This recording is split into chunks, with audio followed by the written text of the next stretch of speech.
Olá, tudo bem com vocês? Aqui é o professor Fernando Martins, disciplina Língua Portuguesa, e vou corrigir uma das questões aplicadas pela banca IGEX para o cargo de professor de inclusão social na cidade de Barueri. Inclusive, essa prova foi realizada recentemente, ontem, dia 3 de julho. Logicamente que irei corrigir as demais questões dessa prova em um outro momento, mas vou me ater na correção desta questão devido às mensagens que aí recebi, pelo fato de ficarem dúvidas em relação às alternativas em que esse processo de interpretação textual exige. E aqui o conhecimento que nos é cobrado é em relação ao processo de intertextualidade. Então nós devemos saber que um intertexto significa um texto dentro de um outro texto. Mas como assim? Existem textos em que um texto ele vai se relacionar com o outro. Existe aí o processo de relação dialógica, em que alguns autores se baseiam em algo que já foi escrito anteriormente para que sirva como base para que possa ocorrer aí uma recriação, para que possa ocorrer uma releitura de um texto. E muitas vezes também citações de alguns artigos, de alguns acontecimentos da vida real, pode fazer uma relação dialógica com uma música, com um poema, que é o que nós vamos ver aqui representado na questão. Para que fique aí bem claro que é necessário que vocês estudem, vamos verificar então aqui o processo do intertexto. Dessa maneira, intertexto. Inter significa dentro. Temos aí vários estudiosos, por exemplo, que estudam sobre esse fenômeno, como Cote, por exemplo, que faz toda essa linhagem de um texto que se baseia em outro. Intertexto, um texto dentro de outro texto. Podemos citar, por exemplo, alguns livros que foram adaptados para o cinema, por exemplo, Harry Potter, As Crônicas de Nárnia, em que quem está adaptando se baseia na obra original, que foi escrita bem antes, para fazer e para recriar todo aquele contexto, todo aquele cenário. Isso ocorre também em músicas. Temos, por exemplo, Renato Russo, no grupo Legião Urbana, ao escrever a música Monte Castelo, em que ele faz uma relação dialógica com textos que foram escritos bem antes de quando ele criou essa música em específico. Por exemplo, ele se baseou na poesia de Luís Vaz de Camões, Amor é fogo que arde sem se ver, é ferida que dói e não se sente. E se baseou também em trechos da Bíblia Sagrada em Coríntios, em que fala sobre o amor, que ele não se envaidece. Veja bem, ele se baseou em textos que já existiam e colocou dentro do texto dele. Para este fenômeno nós chamamos de intertextualidade. Sendo assim, também é preciso que vocês se familiarizem sobre como esses textos eles podem se mostrar, tanto em comunicações verbais, em que eu utilizo a palavra, a fala, a escrita, como em comunicações não verbais, como, por exemplo, um desenho.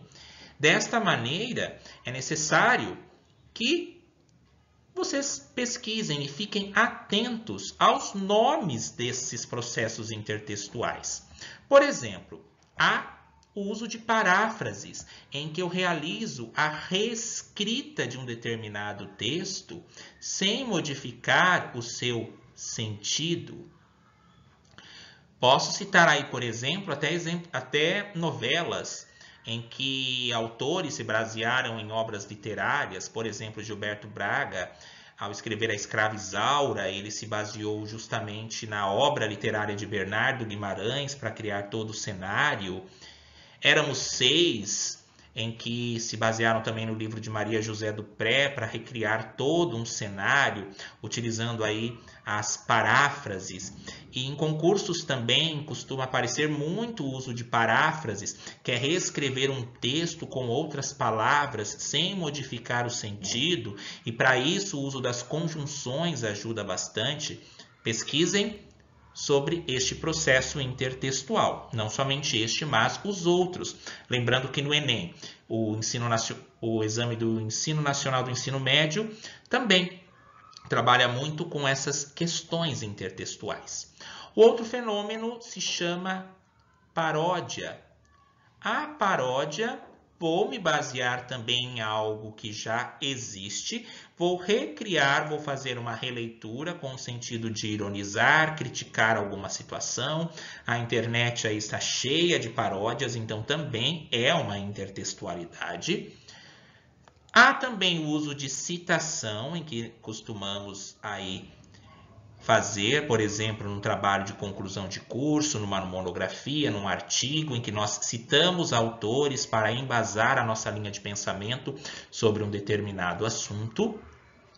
Há também o uso de pastiche. Muitas vezes na internet nós vemos ali, por exemplo, a Mônica, da Turma da Mônica, vestida como a Mona Lisa, somente fazendo uma lembrança a uma imagem que já existiu anteriormente. Há também alusão, quando eu faço referência a alguma coisa. E também a epígrafe. Estudem esses processos, pois eles são importantes.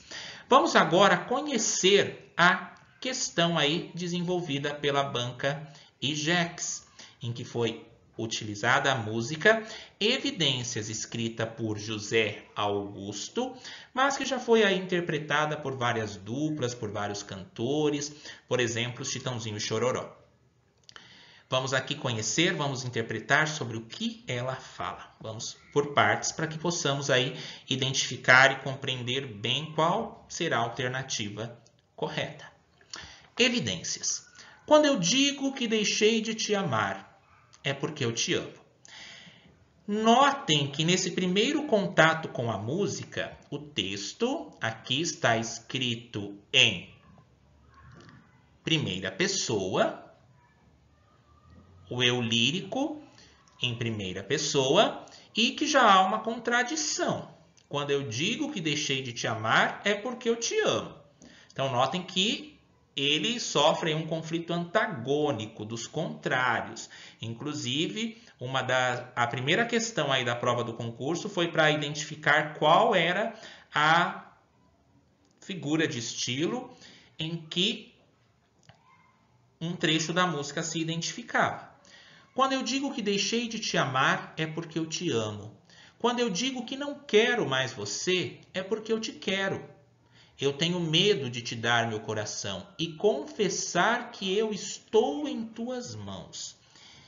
A presença do eu aqui aparece a todo momento, o que nos leva a concluir que está na primeira pessoa e que há a predominância da função emotiva em que o eu lírico, o narrador, ele expressa suas emoções. E há esse processo aí antagônico, porque ao mesmo tempo que ele quer deixar de amar, ele ama. Dessa forma, há aí esse conflito amoroso vivenciado por esse narrador. Mas não posso imaginar o que vai ser de mim se eu te perder um dia. Eu me afasto e me defendo de você, mas depois me entrego. Faço tipo, falo coisas que eu não sou, mas depois eu nego.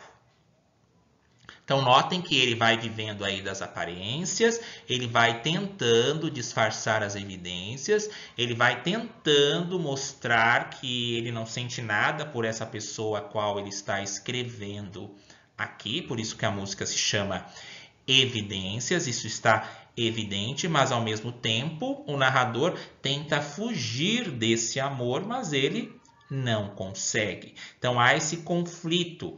Na primeira questão, perguntava-se qual a figura que foi utilizada. Se era um eufemismo, que é aquela figura em que eu trabalho com a fala de uma maneira que não soe grosseira, que não soe ofensiva para alguém, o que não é o caso aqui. Questionou-se também se é uma sinestesia, em que eu trabalho as percepções como visão, tato, olfato, paladar, também não entra nessa questão. Uma das alternativas era silepse, também não é esta. E a alternativa em que se referia à primeira questão, aqui em específico nós vamos trabalhar a segunda questão, porque foi a que me enviaram, nós temos o uso aqui da antítese. Então, só para abrir um adendo, um parênteses aqui, a primeira questão do concurso é uma antítese. Notem que ele se afasta, ele se defende, ele fala que ama, depois ele fala que ele quer deixar de amar. Então, há todo esse processo aí que o narrador convive na música Evidências. Vamos continuar aqui a leitura. É que eu sou louco por você e tenho medo de pensar em te perder. Eu preciso aceitar que não dá mais para separar as nossas vidas. E nessa loucura de dizer que não te quero, eu vou negando as aparências, disfarçando as evidências. Veja só, dentro do texto, ele vai negando as aparências. O que ele quer dizer com isso? Que ele já não consegue viver de aparências, ele já não consegue viver disfarçando esse amor. Ele vai disfarçando as evidências, ele vai tentando disfarçar algo que já é evidente, que ele não consegue mais fugir desse sentimento e que é claro para ele que ele ama essa pessoa. Então, percebam que há uma carência aqui por parte desse narrador muito grande, há uma dependência dele em relação a essa pessoa.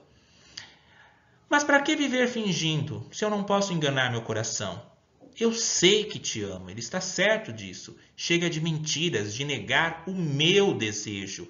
Eu te quero mais que tudo, eu preciso do seu beijo. Eu entrego a minha vida para você fazer o que quiser de mim. Note essa relação de dependência dele para a relação dessa pessoa, devido ao medo dele ficar sozinho. Essa submissão que ele dá a essa pessoa, mesmo não estando perto dessa pessoa, a qual ele tanto ama. Só quero ouvir você dizer que sim. Diz que é verdade, que tem saudade, que ainda você pensa muito em mim. Então, existe aqui até mesmo um processo de separação em que ele não consegue esquecer essa pessoa e que ele gostaria de ouvir. Olha, eu ainda penso em você, eu ainda tenho saudade. Diz que é verdade, que tem saudade, que ainda você quer viver para mim. Este é o texto 1, em que fizemos aqui a interpretação da música Evidências.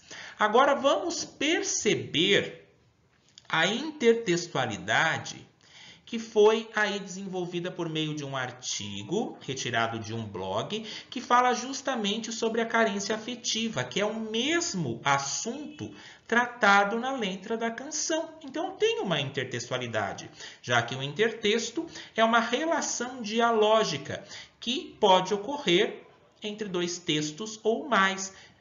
Percebam que os dois tratam do mesmo assunto. Vamos ler aqui o trecho extraído deste artigo. A carência afetiva caracteriza-se por uma dependência acima do normal. E nós percebemos essa dependência acima do normal no texto 1, na letra da canção. A carência afetiva caracteriza-se por uma dependência acima do normal de outra pessoa. O indivíduo carente sente que precisa do outro para ser feliz e se sentir amado por isso. Percebemos essa situação também no narrador da canção.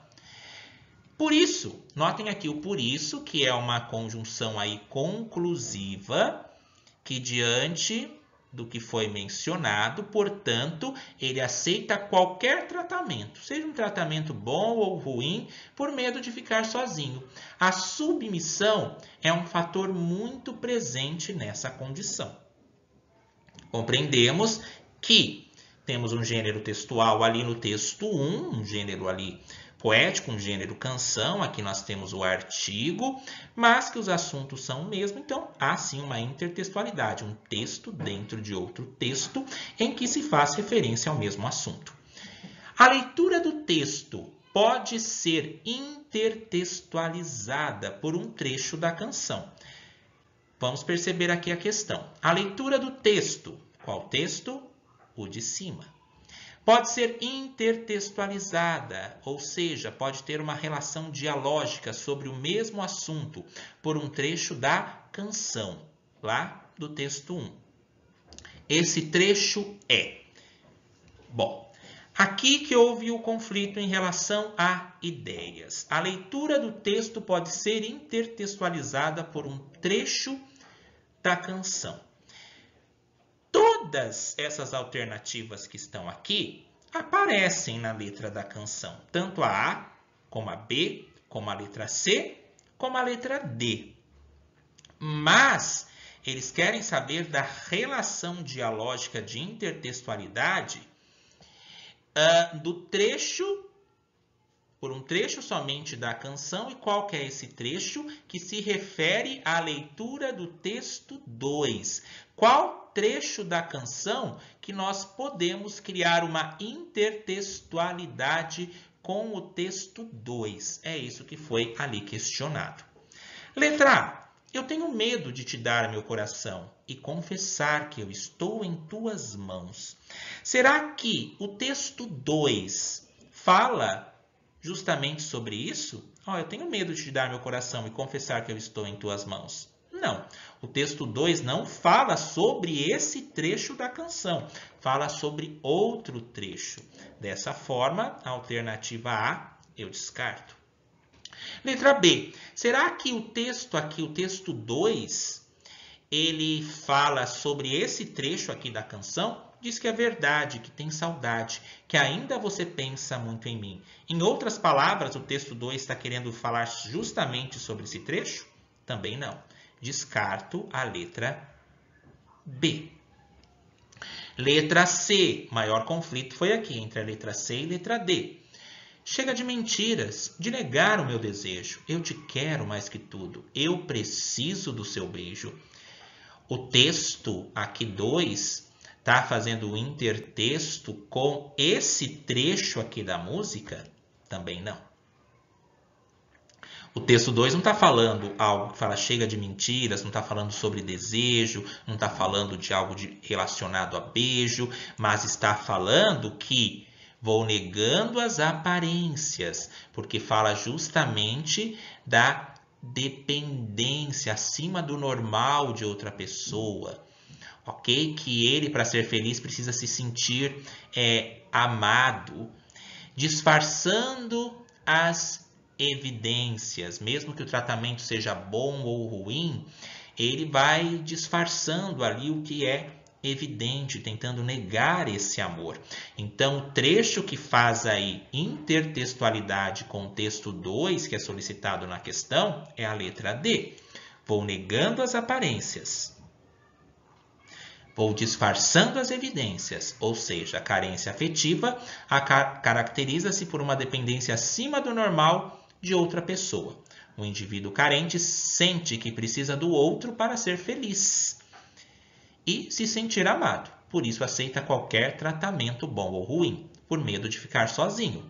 Dessa forma, é a mesma coisa que mencionar que ele vai negando as aparências, disfarçando aquilo que é evidente.